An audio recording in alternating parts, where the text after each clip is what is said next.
Hello. नमस्कार, स्वागत है आपका हमारे YouTube channel study class knowledge में। जैसा कि आप जानते हैं, 8 नवंबर 2016 को सरकार के द्वारा देश भर के अंदर नोटबंदी डिमोनेटाइजेशन किया गया था, जिसके अंदर सरकार के द्वारा 500 और 1000 के नोटों को चलन से बाहर कर दिया गया था। इसी के खिलाफ देश भर के विभिन्न हिस्सों से याचिकाएं दाखिल की गई थी और इन सब याचिकाओं की सुनवाई सुप्रीम कोर्ट कर रहा था, जिसके अंदर 5 जजों की एक बेंच बनाई गई थी।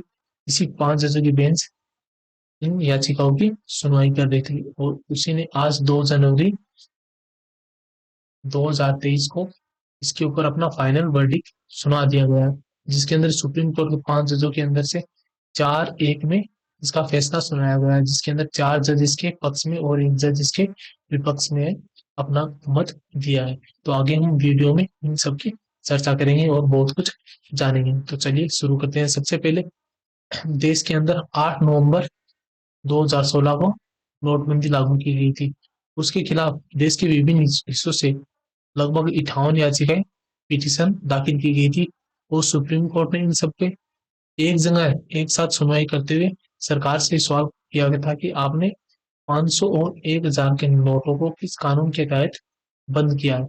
सरकार ने और आरबीआई ने सुप्रीम कोर्ट के सामने अपना जवाब पेश किया गया था। सबसे पहले हम जानते हैं कि जो सुप्रीम कोर्ट के अंदर जो याचिकाकर्ता थे, उनके वकील हैं, ये इनका नाम है पी चिदम्बरम साहब। इन्होंने अपनी याचिका में सुप्रीम कोर्ट के अंदर यह बताया था कि करेंसी नोटों को रद्द करने का अधिकार सरकार के पास सीधे रूप से नहीं है, इसे आरबीआई सिफारिश होनी बहुत जरूरी है। वहीं भारतीय रिजर्व बैंक का एक अधिनियम है, जिसकी धारा 26(2) है। उसके तहत किसी भी विशेष मूल्य वर्ग के करेंसी नोटों को पूरी तरीके से रद्द करने का सरकार के पास सीधा अधिकार नहीं है। वहीं धारा 26(2) के तहत यह भी बताया कि इसके अंदर सरकार सिर्फ किसी खास नंबर के नोटों को ही रद्द कर सकती है, संपूर्ण रूप से नोटबंदी नहीं कर सकती। उन्होंने अपनी याचिका में यह बात बताई थी।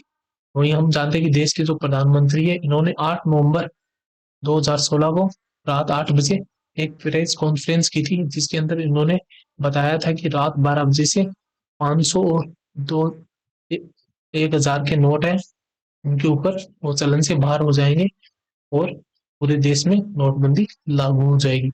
नोटबंदी लागू करते समय उन्होंने देश के अंदर इसके कुछ फायदे भी बताए थे। उन्होंने बताया था कि इससे काले धन में कमी हो जाएगी और साथ साथ देश के अंदर जो कैशलेस ट्रांजेक्शन है, उनके अंदर भी बढ़ावा मिल जाएगा और जो नकली नोटों की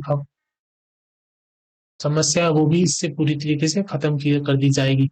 जो बड़े बड़े नोट है, उनके द्वारा बहुत से लोग काला धन इकट्ठा कर लेते हैं, वो भी इससे खत्म कर दिया जाएगा। और डिमोनेटाइजेशन का सबसे प्रमुख प्रमुख रूप ये भी बताया गया था कि इसके द्वारा जो भी आतंकी गतिविधियों या नक्सली गतिविधियों में पैसा यूज किया जाता है, उसे पूरी तरीके से नोटबंदी के द्वारा खत्म कर दिया जाएगा। केंद्र सरकार ने सुप्रीम कोर्ट के अंदर अपना जवाब पेश करते हुए बताया था कि यह जाली करेंसी है, उसके अंदर और टेरर फंडिंग जैसे और काले धन जैसे या जो भी टैक्स चोरी जैसे मामलों में नोटबंदी के कारण पूरी तरीके से कमी हो जाएगी।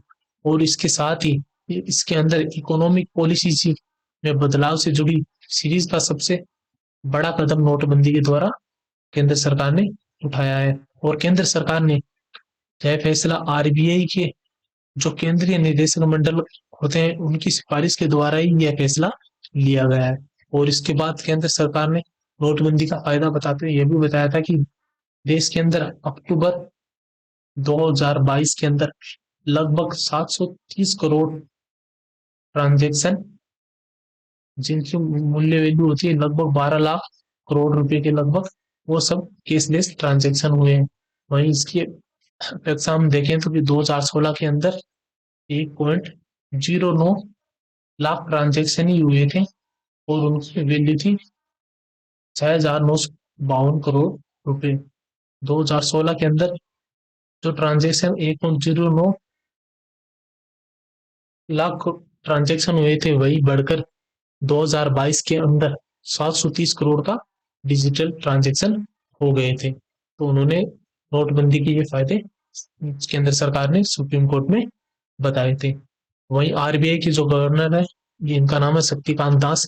इन्होंने भी बताया था कि आरबीआई के द्वारा बनाई गई एक अपनी जो सेंट्रल बोर्ड की मीटिंग होती है उसके अंदर जनरल रेगुलेशन 1949 उसके कोरम की जो भी शर्तें जुड़ी है उन सबको मानते हुए उनकी पालना करते हुए ही यह नियम बनाए गए थे। और इस मीटिंग के अंदर उन्होंने बताया था कि इसके अंदर आरबीआई के गवर्नर खुद और इसके साथ साथ दो डिप्टी गवर्नर और 5 नॉमिनेटेड डायरेक्टर हैं। उन सबने इस मीटिंग में हिस्सा लिया था और उन सबने ही केंद्र सरकार से इसकी सिफारिश की थी।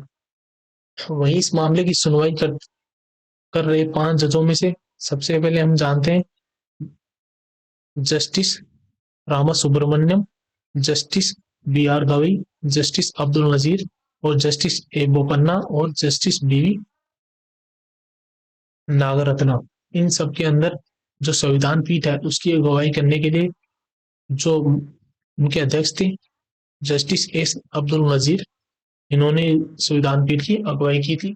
और इनका कार्यकाल अभी 4 जनवरी 2023 को ही समाप्त होने वाला था, लेकिन उन्होंने अपने कार्यकाल के खत्म होने के 2 दिन पहले ही यह फैसला सुना दिया है। और इन्होंने इस फैसले को सुनाने से पहले पक्ष और विपक्ष में जो बातें हुई थी उसके अंदर जो इसके विपक्ष में जो अपनी बात रखने वाली जो जस्टिस नागरत्ना थी उन्होंने बताया था कि 500 और 1000 के जो भी नोट है उनको कानून के माध्यम से ही विमुद्रीकरण किया जा सकता है, यानी कानून के माध्यम से उनका नोटबंदी की जा सकती है। उसका सीधा गजट अधिसूचना के अंदर जारी करके नोटबंदी नहीं की जा सकती। और उन्होंने बताया था कि ये नोटबंदी बहुत बड़ा फैसला है तो इसकी पार्लियामेंट यानी संसद के अंदर भी सुनवाई होनी चाहिए, संसद को इससे अलग नहीं किया जा सकता।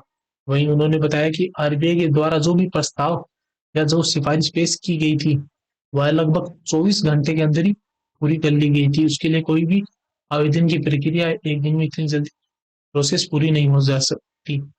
वहीं उन्होंने बताया कि जो भी प्रस्ताव है केंद्र सरकार के द्वारा आरबीआई को प्रस्ताव दिया गया था और आरबीआई की राय मांगी गई थी। वहीं आरबीआई ने उस प्रस्ताव के जो उसकी धारा होती है 26(2) उसके तहत सिफारिश के अंदर नहीं गिना जाता, क्योंकि आरबीआई सबसे पहले सिफारिश करती है और उसी के बाद सरकार नोटबंदी कर सकती है। लेकिन सरकार ने वो है उसका प्रस्ताव सीधा आरबीआई के पास रखा था और आरबीआई ने उसकी मंजूरी दे दी थी। और इस मामले की सुनवाई करते हुए जो 4 जज है उन्होंने बताया था कि नोटबंदी से पहले सरकार और आरबीआई इन दोनों के बीच में जो प्रक्रिया होती है वह कानूनी रूप से वैध थी, यानी आरबीआई की सिफारिश करने के बाद ही सरकार ने नोटबंदी का फैसला लिया है और यह वैध है। और यह जो मामला है यह आर्थिक मामला और इसे पलटा नहीं जा सकता। इसी के पक्ष में 4 वोट पड़े थे और विपक्ष में 1 वोट पड़ा था जस्टिस बी वी नागरत्ना का। उन्होंने बताया था कि यह फैसला गैर कानूनी है, इसे अध्यादेश की जगह कानून के जरिए लाया जाना चाहिए था।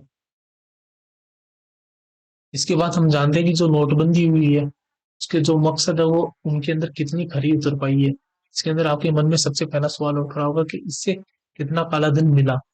उम्मीद से बहुत ही कम इसके अंदर काला धन बाहर आ चुका है, क्योंकि नोटबंदी करते समय सरकार को उम्मीद थी कि नोटबंदी में कम से कम 3 से 4 लाख करोड़ रुपए का काला धन बाहर आ जाएगा। हालांकि पूरी कवायद यह पूरी तरीके से नहीं हो पाई और 1.3 लाख करोड़ रुपए का काला धन ही सामने आ सका। जहां अनुमान 3 से 4 लाख करोड़ का था वहीं 1.3 का लाख करेंसी सामने आ पाई। वहीं सरकार ने इसके अंदर 9.21 करोड़ के कीमत के 2000 के नोट वो भी गायब होने की खबरें आई थी। 6 साल पहले यानी 8 नवंबर को 500 और 1000 के जो नोट बंद किए थे उसके अंदर 15.52 लाख करोड़ रुपए अर्थव्यवस्था से बाहर पाए गए थे। वहीं अक्टूबर 2022 के अंदर एक रिपोर्ट आई जिसके अंदर 500 और 2000 के जो नोट है उनकी संख्या 9.21 करोड़ के लगभग थी, जिसका हिसाब आरबीआई के पास नहीं था। और इसी मामले में एक बहस ये भी चली थी कि जो 2000 का नोट था उसकी चलन 17 और 18 में सबसे ज्यादा थी। वहीं आरबीआई ने इसके ऊपर 2019 के बाद कोई भी 2000 का नोट छपाई के रूप में नहीं छपा है। तो ये नोटबंदी की कुछ कमियां थी। आपको इस वीडियो में जो जानकारी दी गई वो कैसी लगी? अगर अच्छी लगी हो तो आप हमारे चैनल को सब्सक्राइब कर सकते हैं। और इस वीडियो में जो भी आपको बताया गया है उस सब की पीडीएफ पाने के लिए आप हमारे टेलीग्राम स्टडी क्लास नॉलेज से जुड़ सकते हैं। Thank you for watching.